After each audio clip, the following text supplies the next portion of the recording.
ও যে স্বৈরাচার সৃষ্টি করছে এটা ওর উপহার, ও আর স্বৈরাচার সৃষ্টি করতে পারবে না। এই যে ভিডিওটি দেখলেন সাবেক সিইসি নুরুল হুদার সাথে যা করা হয়েছে, আপাত দৃষ্টিতে এটাকে মব বলা হচ্ছে এবং এটা মব, এটা অনৈতিক দেশের যে কোনো আইনে বা রাষ্ট্রীয় আইনে। কিন্তু এই মবের কিন্তু একটা পজিটিভ সাইড আছে, অন্তত এই ধরনের। এই সাবেক সিইসি নুরুল হুদা সামাজিকভাবে আর কখনো মানুষের কাছে সম্মানের পাত্র হিসেবে থাকবেন না। তিনি মানুষের কাছে বা তার পরিবার মানুষের সামনে মুখ দেখাতে লজ্জা অনুভব করবে বা লজ্জিত হবে। বলা হচ্ছে দেশের আইন মোতাবেক, আইনের কাছে সোপর্দ করলে আইন মোতাবেক ব্যবস্থা নেওয়া হবে। আইন মোতাবেক ব্যবস্থা কি? জেল, জরিমানা। জেল, জরিমানা বর্তমানে বাংলাদেশে কি সামাজিকভাবে নিন্দনীয় কোনো কাজ বা নিন্দনীয় কোনো শাস্তি? আপনি যে কোনো কিছুই, যে কোনো অপরাধ করেই জেলের ঘানি টানেন না কেন, যদি সেটাকে রাজনৈতিক একটা আবরণ দেওয়া যায় তাহলে কিন্তু পরবর্তীতে আপনি সেটা থেকে একটা বেনিফিট নিতে পারেন রাজনৈতিকভাবে নির্যাতিত। আজকে যে সমস্ত বড় বড় রাঘব বোয়ালরা জেলে আছে, দেশের অর্থ বিদেশে পাচার করা, দেশের অর্থনীতিকে ধ্বংস করার কাজে লিপ্ত থাকার কারণে অথবা গুম, খুন, হত্যা ইত্যাদির জন্য, যদি বাংলাদেশের রাজনৈতিক পট পরিবর্তন হয় কোনো সময়, তাহলে এরা কিন্তু রাজনৈতিকভাবে নির্যাতিত একজন নেতা হিসেবে পরিগণিত হবেন। অর্থাৎ এই র্যাঙ্কিং, রাজনৈতিক র্যাঙ্কিংটা আরো এক ধাপ বাড়বে, সামাজিকভাবে, রাষ্ট্রীয়ভাবে। অর্থাৎ এই যে তারা জেলে ঢুকলেন বা জেল বরণ করতেছেন, এটা তাদেরকে কোনোভাবেই হেয় প্রতিপন্ন করবে না, বরং তারা আরো দ্বিগুণ শক্তি নিয়ে পরবর্তীতে সুযোগ পাইলে এই কাজগুলো করার সুযোগ পাবে। কিন্তু এই সমস্ত রাঘব বোয়ালরাও যদি এইরকম মবের সম্মুখীন হতেন এবং সামাজিক যোগাযোগ মাধ্যমে যদি সারা দেশে তা ছড়িয়ে পড়ত, তাহলে কিন্তু তাদের পরিবার এবং তারা অন্তত বাংলাদেশের মানুষের কাছে মুখ দেখাতে লজ্জা বোধ করতেন, সব সময়, সর্ব অবস্থায় সামাজিকভাবে নিগৃহীত হতেন।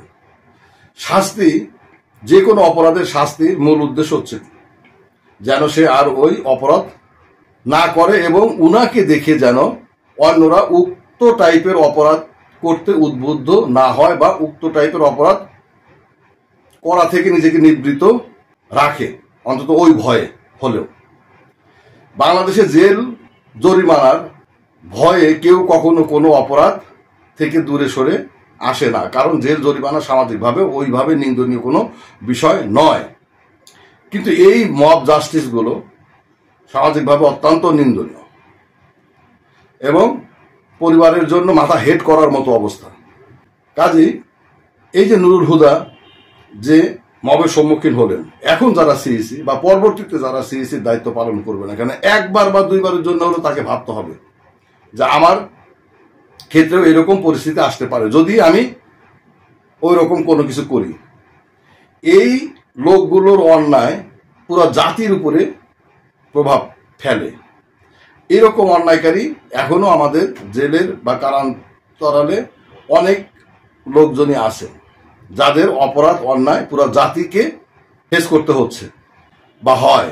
স্বাধীনতার পর থেকে অনেকেই কারাবরণ করেছেন, কিন্তু তারা বের হয়ে এসে আবার ওর চাইতে বেশি সম্মানিত অবস্থায় আবার অনুরূপ কাজগুলো করার সুযোগ পেয়েছেন। আমরা বাঙালিরা আমাদের বাঙালি কালচারে জেল, জরিমানা বা রাষ্ট্রীয় যে শাস্তিগুলো, এগুলোকে সম্মান হানিকর হিসেবে ধরা হয় না বা প্রতীয়মান হয় না। আমাদের সমাজটা এইভাবেই গড়ে উঠেছে। আজকে এই যে বা ঢাকা শহরের যানজটের মূল কারণগুলো হচ্ছে এই যে বাস বা সিএনজি বা অমকের মানে ড্রাইভার ইত্যাদি, বা ধরেন প্রাইভেট কারেরও যারা চালায় ড্রাইভার, সকলেই দায়ী। এদেরকে এই যে পুলিশরা প্রতিদিনই যে আপনার ধরে যে আপনার গাড়িতে কেস দিচ্ছে, জরিমানা করতেছে, তাতেই কোনো সমাধান হচ্ছে? হয় না।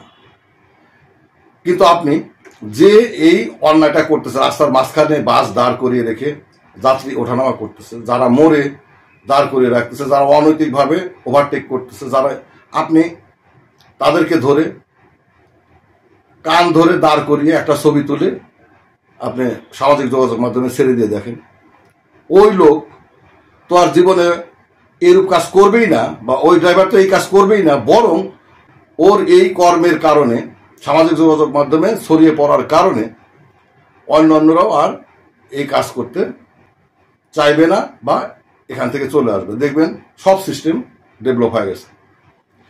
রাষ্ট্রীয়ভাবে এটা গ্রহণযোগ্য না, কিন্তু সামাজিকভাবে অন্যায়ের প্রতিরোধ হিসাবে এটা গ্রহণযোগ্য আমার কাছে মনে হয়।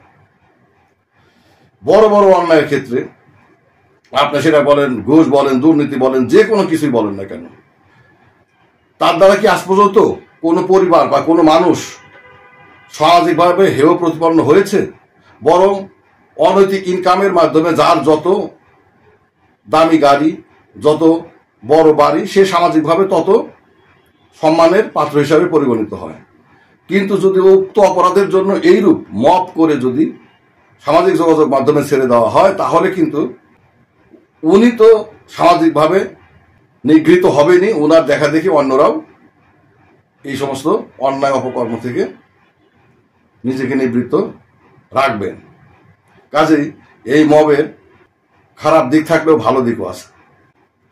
আমার মনে হয় বাংলাদেশে দুর্নীতি সহ অন্যায়, সেটা রাজনীতিতে বলেন, রাষ্ট্রের ক্ষেত্রে বলেন, যে কোনো জায়গায় বলেন না কেন, যেভাবে রন্ধ্রে রন্ধ্রে ঢুকে গেছে, তাতে এরকম সামাজিক নিগ্রহ হওয়া ছাড়া এই দুর্নীতিকে রোধ করা বা এই অন্যায়কে রোধ করা কোনোভাবেই সম্ভব না।